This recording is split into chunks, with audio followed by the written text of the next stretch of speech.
Alright, and welcome back. We all remember this room. This is where we installed the 4 downlights to remove that ceiling fan, but as it always inevitable, every trade will know this, the customers want the fan back in. So we bought a brand new fan from Voltex. We're going to cover this bed with a drop sheet and we're going to install a new fan. Not in the same spot though. We're going to move it more into the middle of the room so that it looks more symmetrical with all the downlights as well. So we'll see how we go when we get it going. Tune in.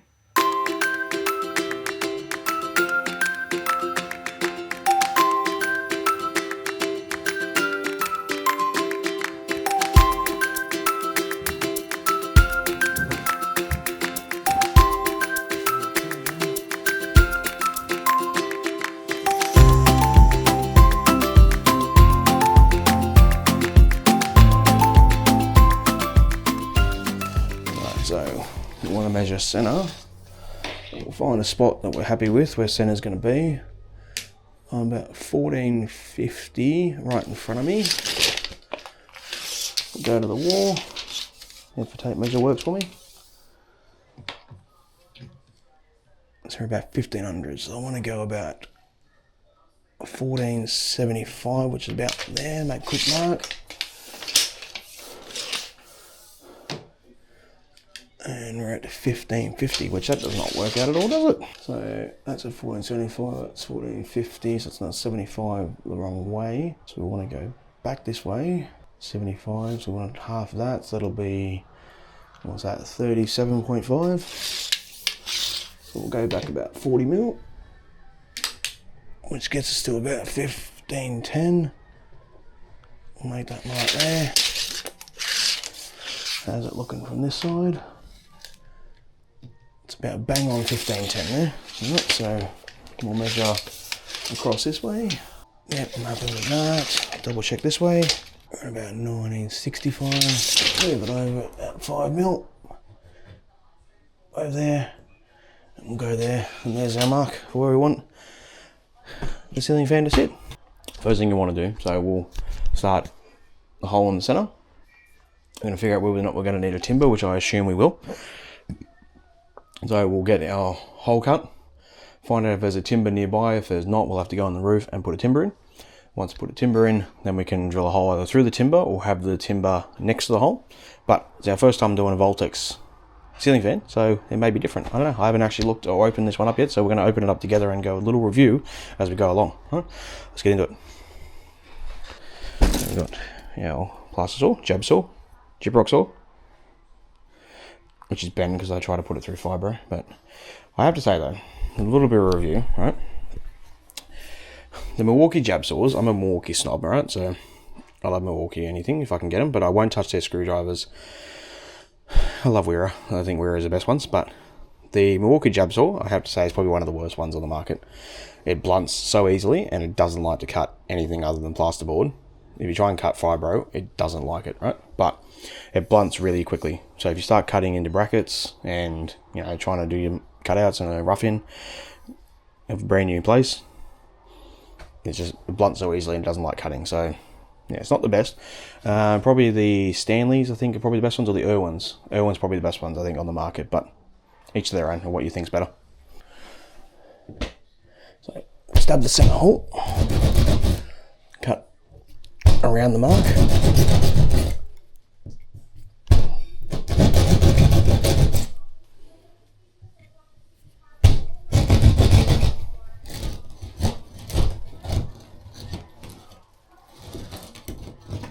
That's where we have drop sheets. All the mess comes down. Have a feel. There is nothing around, which is predictable. So there was the timber there. All right, so we can feed a cable up. So we're going to take, remember in the last video, if you've watched it, when we did these downlights, we've got A&Es at this light fitting and switch wires all around this one.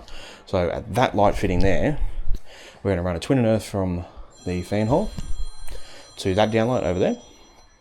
And then from that downlight, remember the SDI is in the roof for the old fan, which is just there. We've disconnected it at the switch.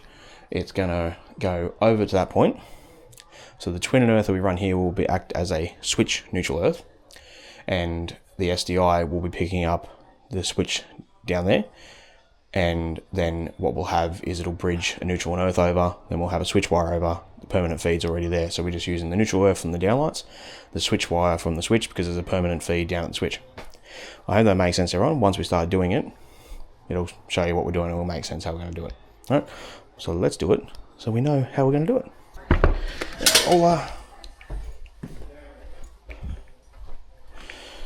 put a roll there, our cable, unroll.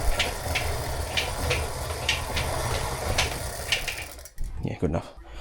Let's take out this downlight. She's very bright.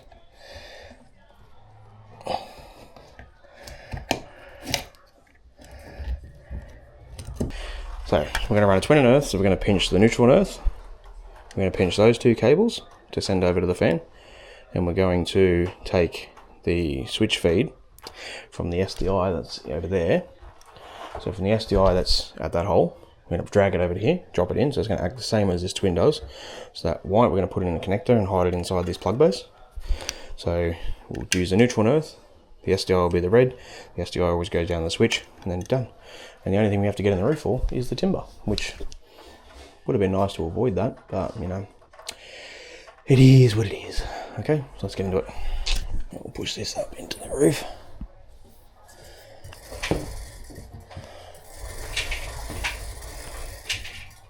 Push that up and put a little kink in it so it doesn't want to come back down, which it still is, which is annoying.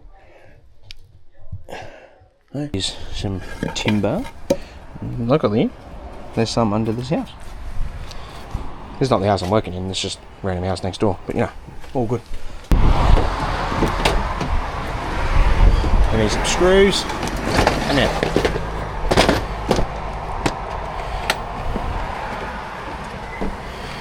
alright, we have an assortment.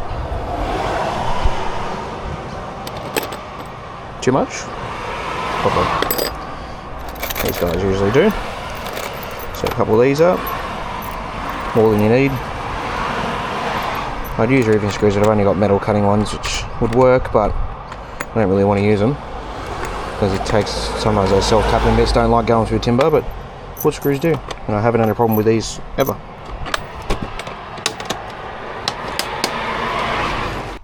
Alright, so we have a timber. Oh, don't go away, please. No, no, no, no.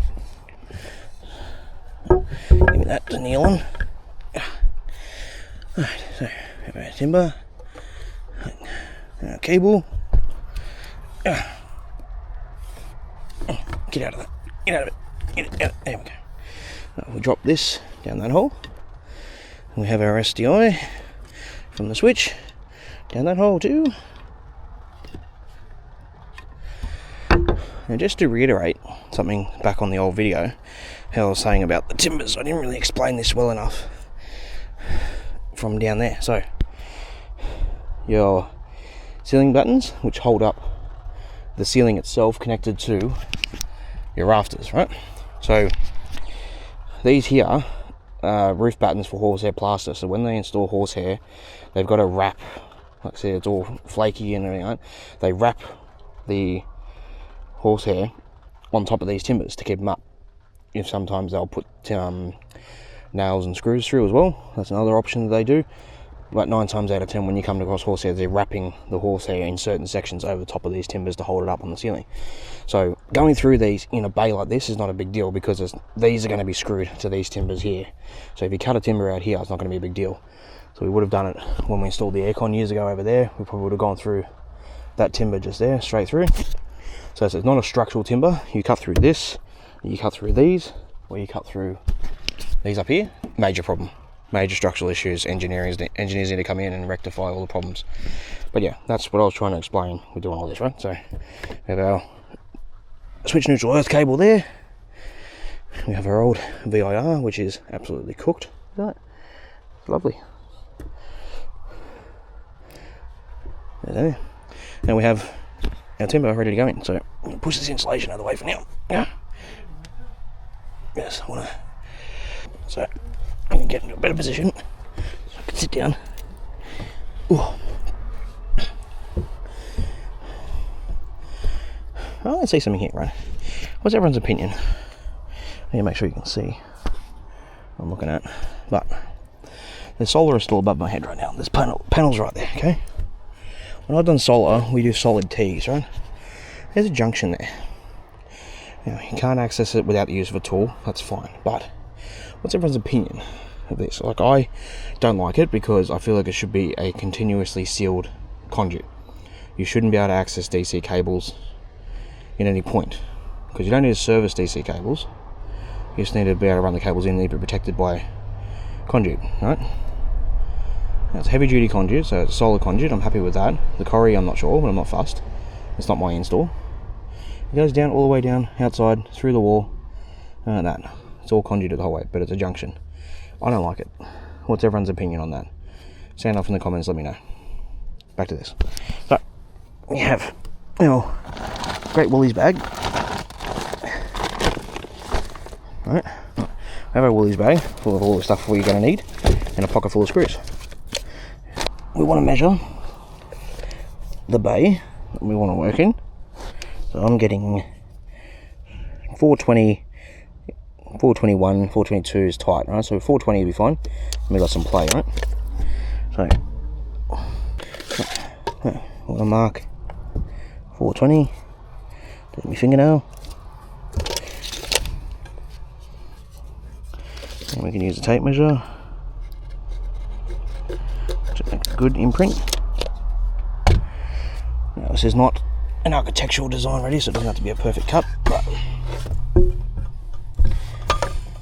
line up your mark with your saw. You can all see, hopefully. That way. Okay, good. Alright, and then power through it.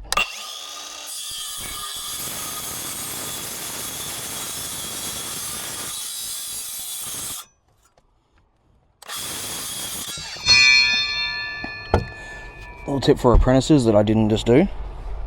When you're cutting timber, you want to bend the timber away, like down, right? So you don't want to have them coming up together like that. So when you cut timber, so it's cut like that, you want to try and separate them from each other. So you don't want it bending in that way because it'll pinch the saw, right? So you want to bend them out away from you, so let them fold down. So when it cuts away, it drops off, right? So that timber goes in there. Now, I've got hardwood timber here, so it's gonna probably struggle to get through my screws. So we'll pre-start them.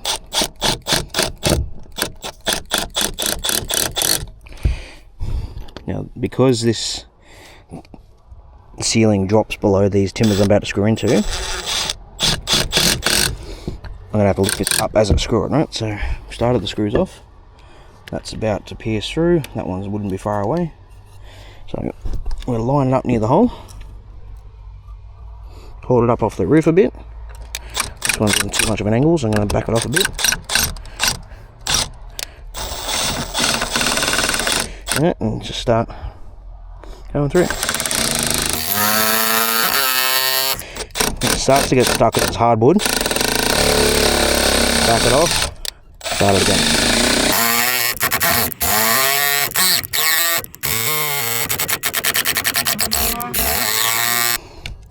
I don't know if you could see it on camera, but there's actually a decent amount of smoke coming off this.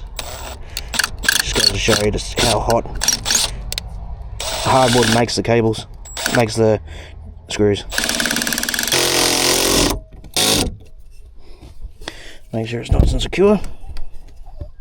Yep. I can't pull it out if my life depended on it. And then because we'll have long screws, we'll be able to go through that plaster, up through the hole into the timber, right? That's nice and easy. That's how you screw in the timber for a ceiling fan. Not hard at all, right? So if a tradesman gives you a job to do, he wants you to screw in a timber, that's how you can do it. So when we do our right thing, we put our insulation back down. There you go. Alright, now let's get out of the roof. Alright, so we're back out of the roof now, so we're going to be installing the Voltex CFW DC ceiling fan, 52 inch with a remote. Alright, so what comes in the box? So we have our instruction manual, how to install the blades manual. We have our 1, 2, and 3 blades. We have our fan motor, obviously. We give you some screws to secure it to the timber. Screws for the fan with Loctite on them, so they can't come undone when the fan's spinning. We have our mounting screws for the remote control. We come with a remote control, gives you a battery. Our remote control kit, which goes above the fan. And our bracket to mount it to the ceiling. Right? So, that's all the basics. It's a typical ceiling fan, nothing too out of the ordinary. Fun bit will be seeing how all this comes together, and whether it's simple or whether it's going to be complicated. We'll find out, won't we? So, we're going to get into it, put it all together, and you'll see if it's simple or if it's difficult, and we'll go from there. So, we're going to move all this out of the way so I can build the fan. All the stuff we don't need right now. Put all that there. Instruction manuals, in all honesty, I probably won't need it. No. I'll put one blade there. We don't need the box anymore. I can go down there. There's all the rubbish that was hidden behind camera. Okay, we have our first blade. And it has this side up. Very simple. This side up. So make sure you put it facing down. So, because you're going to look at the fan from underneath, right? So obviously this is going to be the upside, right? So when you look up on the ceiling and you see the fan, you're going to see the upside, right? So that's the way you're going to install it, put on the upside, okay? Cool. We'll grab our fan. And we undo the base. And we just lift up the top. Let's try and do this without the instructions, right? We're going to make this work.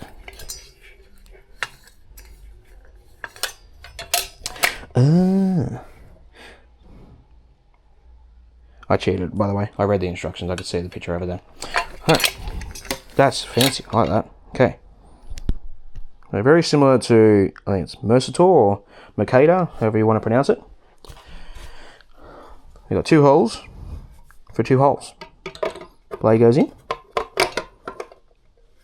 Line it up. Grab yourself a screw and a PZ screwdriver. Put it in the hole.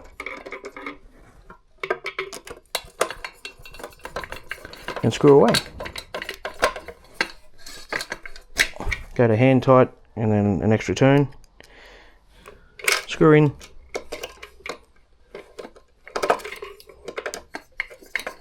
Screw out. Hand tight, extra turn. Easy. It's that simple. Alright, you can figure out the rest, alright?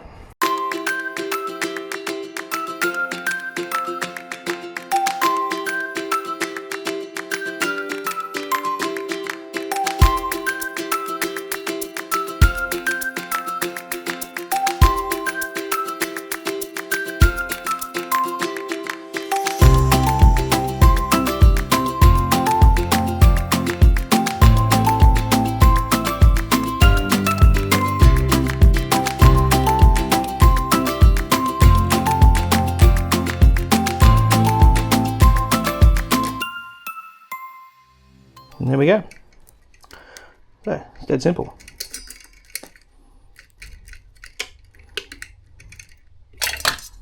Now, on to you putting the bracket onto the roof. Alright, so the first thing we're going to grab is a pair of pliers. And we need our dog tube screwdriver, which is over there on the bed. We've got our drill, we have our pair of pliers. We have our cable hanging out the ceiling, ready to cut.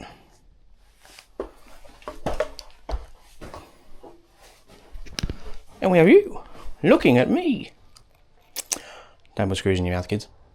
Alright, now, so what we want to be looking at is slipping this cable at a height where it's serviceable, right? So we'll grab at about here, which I always go about sort of head height for me. I think that's pretty fair. That's like where I do the downlights. So if you're on a platform like a ladder or the bed that I'm standing on, at least you can cut it at a reasonable height, right? So you snip it there, and then what we do, or what I do, I should say, snip about 75, 50 mil of cable, go to our bracket. So I always wire, I'll take this out of my mouth.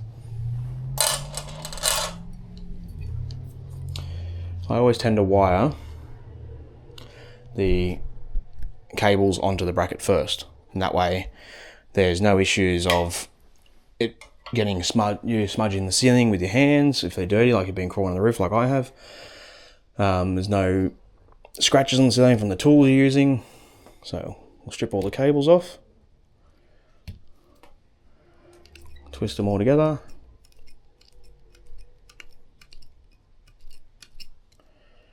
snip it down to the terminal length. You want to leave the cables long enough that they can wrap around the bracket, because when you got to put the remote control kit inside the bracket here, it can get in the way if the cables are coming straight through the middle. So we'll go on this side of the bracket, L to red. You need a screwdriver in my hands, hang on. So we go L to red, earth to earth, or grello to earth, neutral to N, black to N. Put this in, so you push the cable up into the roof, have the bracket facing the direction of the timber, so it's going to go up like that. The timber's towards the back, so I might spin this cable around so if cable faces the front, which will help the next person if they come to service it, which probably will be me. That'll go up there like that. Alright, so we'll get our screws, our drill, hex bit, and we'll start screwing that up and see if we hit that timber. Start our first screw off.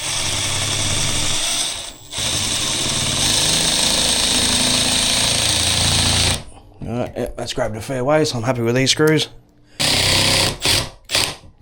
That's a good half of that screw. It's biting. Give a bit of a pull test, so it's a bit of a wobble, so let's tighten it more.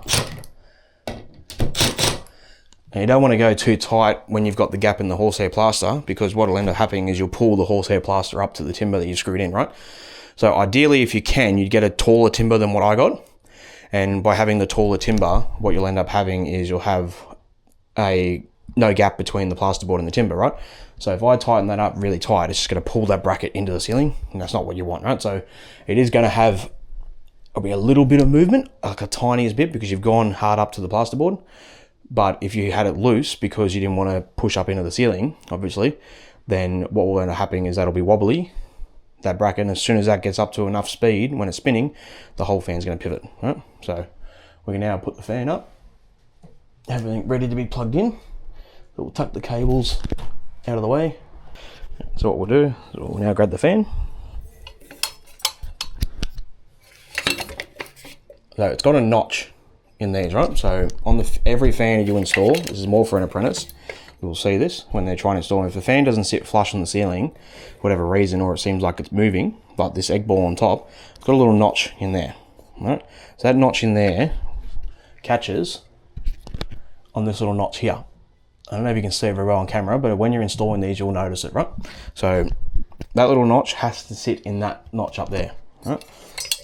When we put it up, there's a cutout on one side, it goes in, hits, falls in that slot, and it's in, right? So now we want to grab the remote control. We're going to plug in, as you can see, we're going to plug in the fan side into that. We'll grab the AC side and we'll plug it into that. And then what you do is you grab the remote control module, you slide it into there, it sits on top of the fan. We also have an earthing link here that you need to connect, which will connect the bracket to the fan for the earthing. That just plugs in like that, right? This is just a hanging bracket which you can tie to keep the fan up, but I've got no fear of this fan coming down. I've never seen anyone install it, so I just tuck it in there. I'm not cutting it off. Out of the way, get all our cables, tuck them up, knock this down, just line it up with the screws, which are not undone all the way, so we're just going to grab ourselves a screwdriver.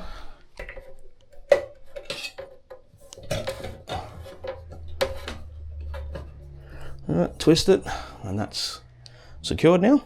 Alright, so screw those screws up.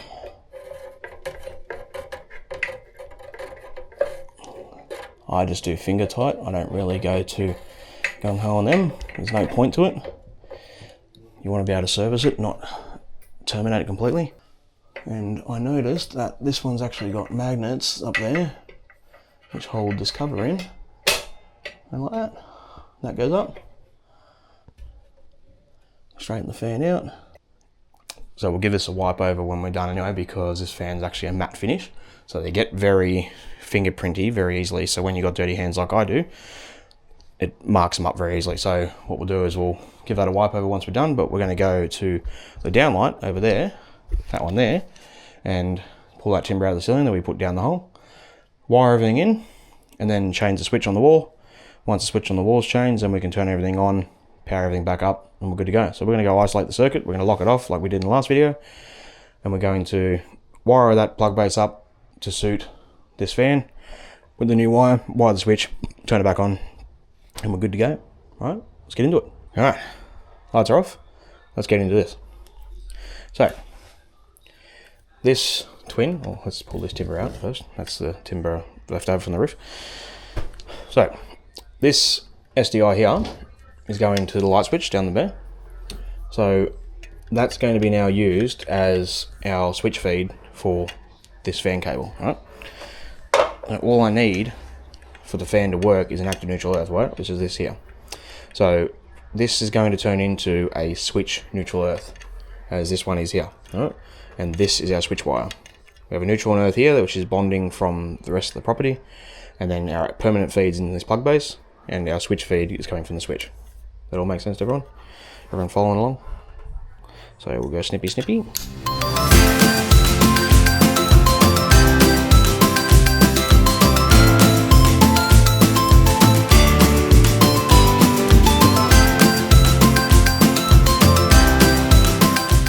So we're going to tie the red and the white conductor together, fold them over because it's a 1mm cable. We don't want it to snap and not have any purchase.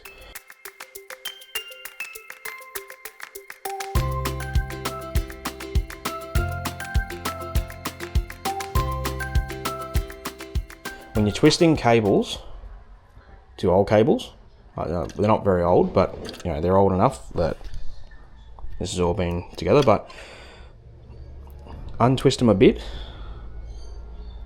just a little bit, then grab your cable and then join it up.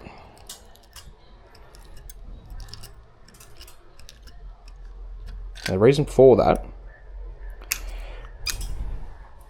is because if you just wrap it on, just willy-nilly on the end of the cable, what tends to happen is it makes the cables a lot thicker than they actually need to be, right? You'll know as you go along, if you start just twisting cables from scratch all together in one hit, that they get pretty bulky, but if you try and add another cable to the end of it without untwisting them, it makes the cable almost double the size just by adding that one cable, and we don't need that. Right.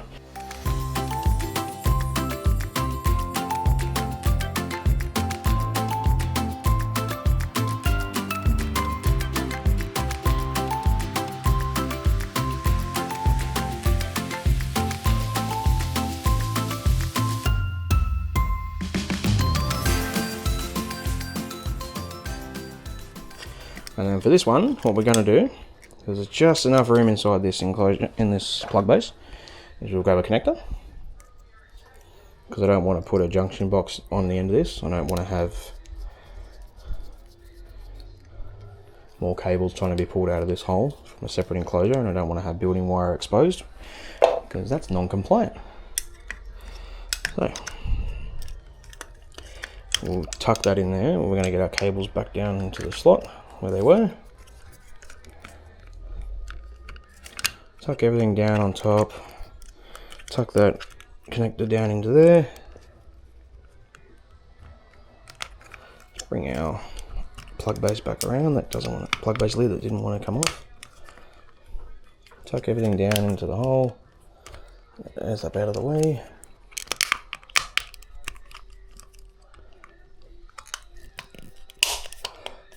Alright, so we've got the switch off the wall now.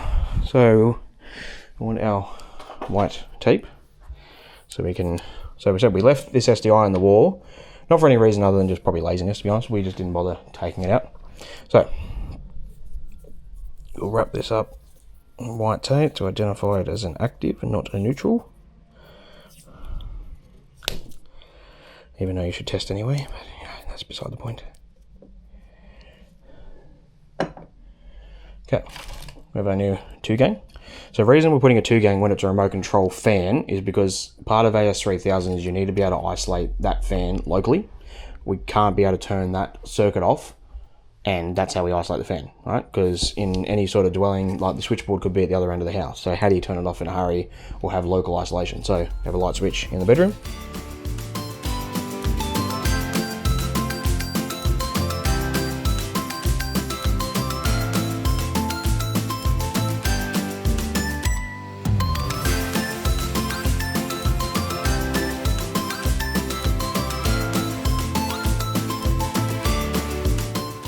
Now, how do I get power from this switch to this switch? We need some cable. So we have a little strip of cable. Now again, it's a single wire, but still, grab your pliers, untwist it a bit, so it's down to the strands. So you've got strands and strands. Ghost is coming to say hello. Twist it. Twist, twist, twist, twist, twist, twist, twist. Snip off the excess.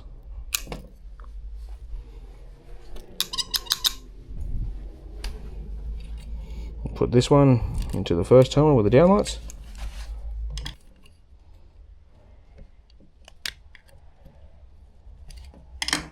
Then we want to make it long enough that it goes across there. So I only do like probably about an inch of cable.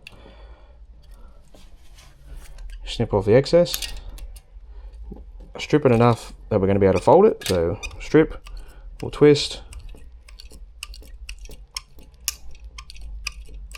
a little bit of excess there, so we'll snip that off, put it on the drop sheet, fold it over, pinch them together, grab our screwdriver, put it in to the second common. And what this then does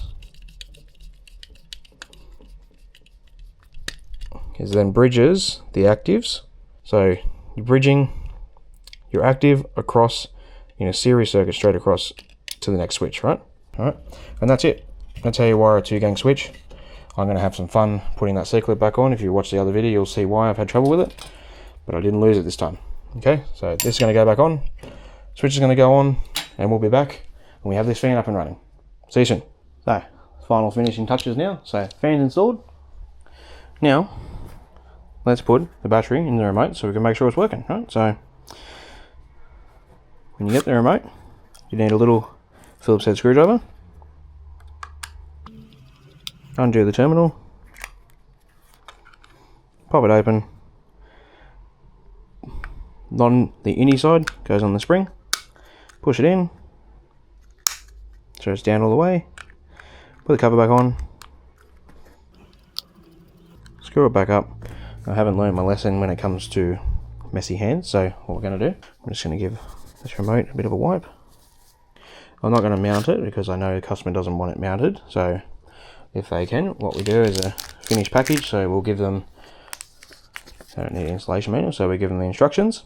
We will put our name, our contact details, and the date we installed it in a little package like that, with the screws if they want to install it themselves on the wall, in a little package like that. But for now, what we're going to do is we're going to grab our, waving our white flag to surrender the job. We're going to go wipe this fan down because fingers were dirty.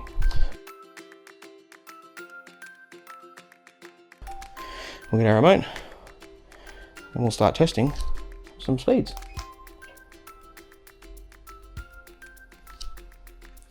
It does a little syncing process. And that's how you install a ceiling fan inside a bedroom. So if you enjoyed this video, please subscribe to our channel. We really do appreciate it. Like this video, comment on it, tell us what you think, good, bad, or indifferent. We don't really mind. Let us know. We would appreciate it.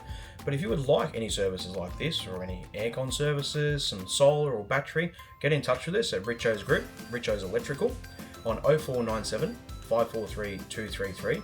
In this description, we also are all our social media are at Richos Group, or even send us an email, admin@richosgroup.com.au. It's all in the description below. Thanks everyone, really appreciate it. If you actually enjoyed this and you want to see another video like it when we install these downlights, click right here. We've got a video here explaining how we did these downlights inside this bedroom and removed the old ceiling fan before. Thanks guys.